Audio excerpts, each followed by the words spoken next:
اسلام آباد G72 پارا میں شادی والے گھر میں گیس لیکیج کے باعث دوستوں دھماکے سے دلہا دلہن سمیت 8 افراد دم توڑ گئے۔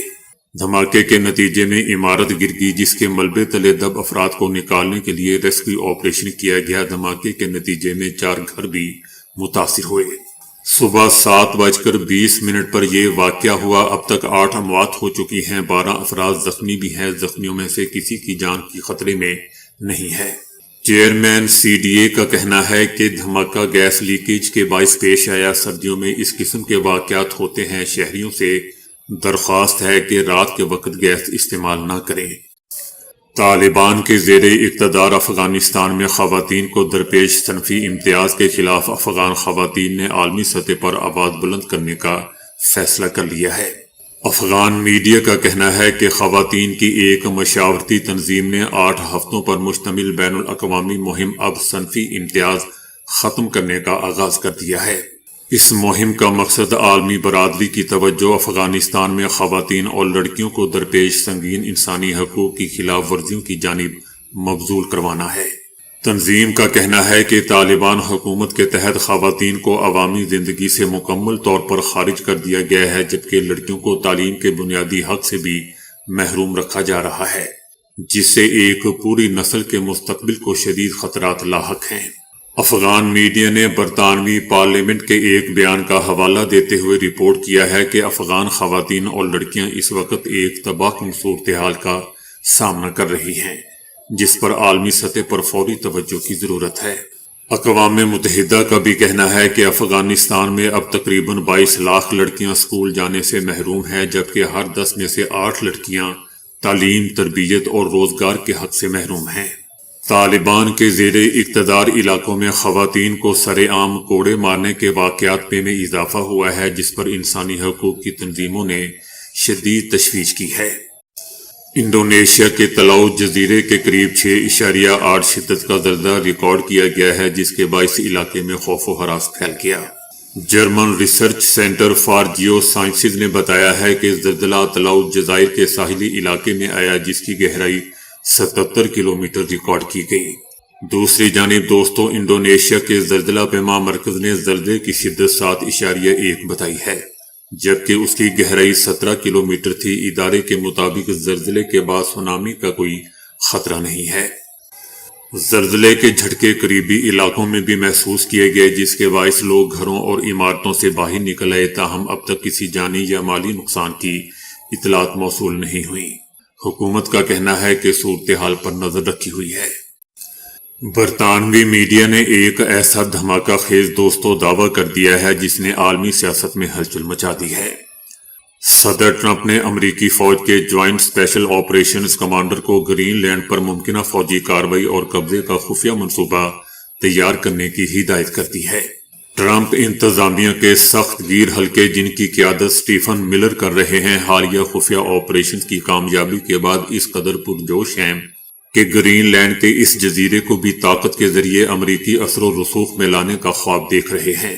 تاہم دوستو، حیرت کی بات ہے کہ امریکی نظام کے اندر ہی شدید مزاحمت سامنے آ چکی ہے۔ امریکی فوج کے اعلیٰ جنرلز اور جوائنٹ چیف آف سٹاف نے اس منصوبے کو کھلے الفاظ میں غیر قانونی، ناقابل عمل اور تباہ کن قرار دے دیا ہے۔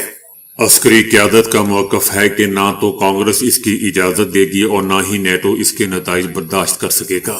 اس ممکنہ منصوبے کے پیچھے 3 بڑے مقاصد بتائے جا رہے ہیں، جس میں امریکہ میں معاشی دباؤ سے عوام کی توجہ ہٹانا، انتخابات سے پہلے ایک بڑی فتح دکھانا اور گرین لینڈ میں روس اور چائنا کے بڑھتے اثر کو روکنا شامل ہے۔ صدر ٹرمپ نے اپنے ایک تازہ بیان میں کہا ہے کہ ایران آزادی کی طرف دیکھ رہا ہے، جو اس سے پہلے کبھی نہیں ہوا۔ ان کا کہنا تھا کہ امریکہ ایرانی مظاہرین کی مدد کے لیے تیار ہے۔ اس سے پہلے دوستو، امریکی صدر ٹرمپ نے اپنے بیان میں کہا تھا کہ ایران میں اگر لوگوں کو مارا گیا تو امریکہ مداخلت کرے گا۔ اس حوالے سے انہوں نے واضح کہا کہ مداخلت کا مطلب ایران میں فوج اتارنا نہیں ہے۔ صدر ٹرمپ کا کہنا تھا کہ ایران کی صورتحال پر نظر ہے۔ ایسا لگتا ہے کہ ایران کے کچھ شہروں میں لوگ قابض ہیں۔ ایرانی حکومت نے برسوں اپنے عوام کے ساتھ برا سلوک کیا ہے اور آج انہیں اپنے کیے کی سزا مل رہی ہے۔ یاد رہے دوستو کہ ایران میں پرتشدد مظاہرے 13ویں روز بھی جاری ہیں۔ اب تک پرتشدد واقعات میں ایرانی حکومت کے مطابق 15 سیکیورٹی اہلکاروں سمیت 65 افراد مارے جا چکے ہیں۔ ایرانی میڈیا کا بھی کہنا ہے کہ سیکیورٹی فورسز نے تہران کے نزدیکی قصبے سے 100 مسلح فسادی گرفتار کر لیے ہیں، جبکہ اب تک 2500 سے زائد افراد گرفتار کیے جا چکے ہیں۔ ملک بھر میں مسلسل تیسرے روز بھی انٹرنیٹ سروس بند ہے۔ فلسطینی تنظیم حماس نے کہا ہے کہ حماس غزہ میں با اختیار فلسطینی حکومت کے قیام کے بعد دستبردار ہونے کو تیار ہے۔ حماس غزہ جنگ بندی معاہدے کے دوسرے مرحلے کے لیے تیار ہے۔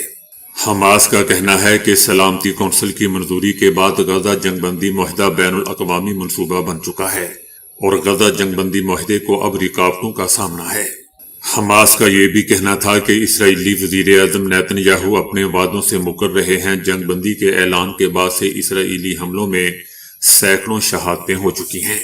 یاد رہے دوستو کہ غزہ میں 10 اکتوبر 2025 کی جنگ بندی کے بعد سے 400 سے زائد فلسطینی شہید اور 1200 سے زائد زخمی ہو چکے ہیں، جبکہ اسرائیل نے مقبوضہ فلسطینی علاقوں میں متعدد بین الاقوامی NGOز کی سرگرمیاں معطل کرنے کا بھی فیصلہ کیا ہے۔ غزہ میں دوستو شدید سردی جاری ہے۔ بنیادی سہولیات کی کمی اور اسرائیلی پابندیوں کے باعث امدادی سامان کی آمد رک چکی ہے، جس کی وجہ سے فلسطینیوں کی زندگیاں مزید مشکل بن چکی ہیں۔ ایران نے امریکی صدر ٹرمپ کو خبردار کیا ہے کہ ایران کسی بھی امریکی جارحیت کا بھرپور جواب دے گا۔ ایران کا کہنا ہے کہ اگر امریکہ کی جانب سے کسی بھی قسم کا حملہ کیا گیا تو ایران جوابی کارروائی میں اسرائیل اور خطے میں قائم امریکی فوجی اڈوں کو جائز اہداف کے طور پر نشانہ بنائے گا۔ یاد رہے دوستو کہ ایران میں ممکنہ امریکی مداخلت کے پیش نظر اسرائیل بھی ہائی الرٹ پر ہے۔ حالیہ دنوں میں امریکی صدر ٹرمپ کی جانب سے بارہا مداخلت کی دھمکیوں اور ایرانی حکومت کو مظاہرین کے خلاف طاقت کے استعمال سے خبردار کرنے کے بعد اسرائیلی سیکیورٹی اداروں میں تشویش بڑھ چکی ہے۔ صدر ٹرمپ نے کہا ہے کہ امریکہ ایرانی مظاہرین کی مدد کے لیے جا رہا ہے۔ دوسری طرف اسرائیلی وزیر اعظم نیتن یاہو اور امریکی وزیر خارجہ مارکو روبیو کے درمیان ٹیلی فونک رابطہ ہوا ہے، جس میں ایران میں ممکنہ امریکی مداخلت پر بات چیت کی گئی ہے۔ ایرانی فوج نے ملک میں جاری حکومت مخالف مظاہروں کے تناظر میں قومی مفادات کے دفاع کے لیے عزم کا اظہار کیا ہے۔ ایرانی فوج نے اسرائیل پر امن و امان اور ملک میں عوامی سلامتی کو خراب کرنے کا ذمہ دار قرار دیا ہے۔ ایرانی فوج کا کہنا ہے کہ دشمن جس کے ہاتھ 12 روزہ جنگ میں اس قوم کے بچوں کے خون سے رنگے ہوئے ہیں، وہ ایک بار پھر فتنے اور فساد کو ہوا دینے کے در پہ ہے۔ ایرانی فوج کا کہنا ہے کہ فوج سپریم کمانڈر ان چیف کی قیادت میں دیگر مسلح افواج کے ساتھ مل کر خطے میں دشمن کی سرگرمیوں پر نظر رکھے ہوئے ہے۔ امریکہ کے شہر ویسٹ پوائنٹ میں فائرنگ سے 6 افراد مارے گئے ہیں۔ پولیس نے فائرنگ کرنے والے شخص کو حراست میں لے لیا۔ فائرنگ شہر میں 3 مقامات پر کی گئی۔ فائرنگ کے واقعات کی مزید تحقیقات کی جا رہی ہیں۔ حکام نے تاحال فائرنگ کے بارے میں مزید تفصیلات یا ہلاک ہونے والوں کی شناخت جاری نہیں کی۔ پولیس کی جانب سے حملہ آور کی بھی شناخت ظاہر نہیں کی گئی ہے۔ امریکہ کے مجوزہ 500% ٹیرف بل پر ہندوستان کا ایک اہم بیان سامنے آیا ہے۔ ہندوستان کا کہنا ہے کہ ہمیں اس بل کے بارے میں جانکاری ہے اور اس تعلق سے ہندوستان کا رخ بھی بہت صاف ہے۔ دراصل امریکی صدر ٹرمپ نے روس سے تیل یا یورینیم جیسی چیزوں کی درآمدات والے ممالک پر 500% ٹیرف عائد کرنے والے بل کو منظوری دی ہے۔ بھارت، چائنا اور برازیل روسی تیل اور یورینیم کے بڑے امپورٹر ہیں۔ اگر یہ بل دوستوں پاس ہوتا ہے تو ان ممالک پر 500% ٹیرف لگ جائے گا۔ اس معاملے پر دوستو بھارت کا کہنا ہے کہ انرجی سورسنگ کے بڑے سوال پر ہمارا رخ سبھی کو معلوم ہے۔ ہم گلوبل مارکیٹ کے بدلتے ہوئے رجحان اور اپنے 1.4 ارب ہندوستانیوں کی انرجی سیکیورٹی ضرورتوں کو پورا کرنے کے لیے الگ الگ ذرائع سے سستی انرجی حاصل کرنے کی ضرورت سے گائیڈ ہوتے ہیں۔ بھارت سرکار کا دوستو کہنا ہے کہ ہندوستان کی توانائی پالیسی کسی دباؤ میں نہیں بدلے گی۔ ہماری توجہ اس بات پر ہے کہ ہندوستان کے لوگوں کو سستی توانائی مہیا کرائی جائے۔ ہندوستان اپنی ضرورتوں کو پورا کرنے کے لیے دنیا بھر کے بازاروں پر نظر رکھے ہوئے ہے۔ بنگلہ دیش کے بارے میں دوستو، ہندوستان کا یہ بھی کہنا ہے کہ ہم دیکھ رہے ہیں کہ شدت پسندوں کے ذریعے اقلیتوں کے ساتھ ساتھ ان کے گھروں اور کاروباروں پر بار بار حملے ہو رہے ہیں۔ دوستو، ان سے کوئی پوچھے کہ آپ لوگ بھی تو یہی کچھ کر رہے ہیں، جیسا کرنا ویسا بھرنا۔ ہندوستان کا یہ بھی کہنا ہے کہ ایسے واقعات کو ذاتی دشمنی، سیاسی اختلافات یا باہری اسباب سے جوڑنے کی ایک پریشان کرنے والی روش ہے۔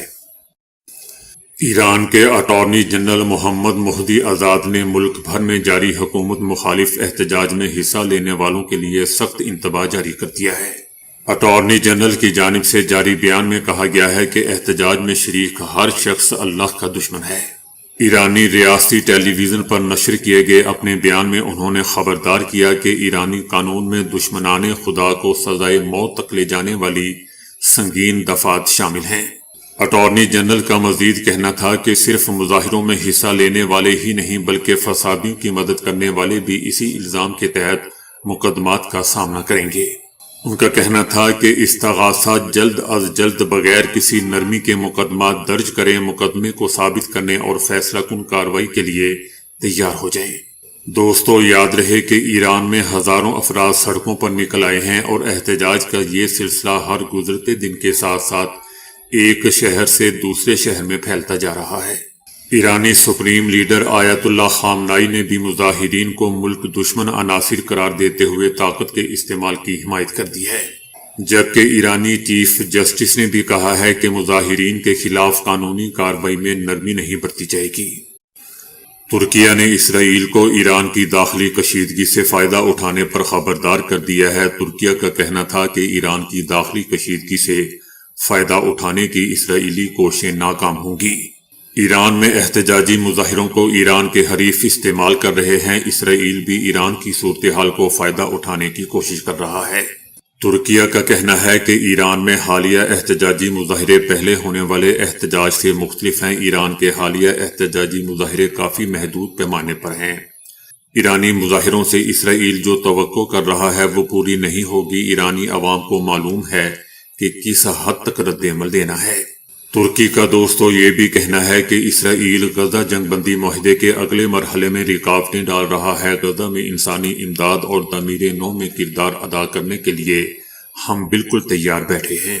دوسری طرف ایرانی آرمی نے انقلاب کی کامیابیوں کے تحفظ اور سیکیورٹی برقرار رکھنے کو سرخ لکیر قرار دیا ہے، جبکہ ایرانی فوج نے ایک بیان میں ہر سازش کا مقابلہ کرنے کا بھی عزم کرتے ہوئے کہا ہے کہ کمانڈر ان چیف کی سربراہی میں فوج خطے میں دشمن کی نقل و حرکت پر نظر رکھنے کے ساتھ ساتھ قومی مفادات اور عوامی املاک کو تحفظ بھی فراہم کرے گی۔ پشاور میں 9 مئی واقعات کی ویڈیوز کی تصدیق کا مرحلہ مکمل ہو چکا ہے، جس میں وزیر اعلیٰ خیبر پختونخوا سہیل آفریدی، کامران بنگش، تیمور جھگڑا اور عرفان سلیم کی موجودگی کی تصدیق ہو چکی ہے۔ پنجاب فورینزک سائنس لیبارٹری نے ویڈیوز کی رپورٹ تیار کی تھی۔ رپورٹ پشاور کے تھانہ شرکی کو بھجوائی گئی ہے۔ یو ایس بی میں موجود ویڈیوز پر مبنی ہے۔ یو ایس بی میں موجود 16 ویڈیوز کا فریم بائی فریم تجزیہ کیا گیا ہے۔ رپورٹ کے متن میں بتایا گیا ہے کہ متعدد ویڈیوز میں کسی قسم کی ایڈیٹنگ کے شواہد نہیں ملے ہیں۔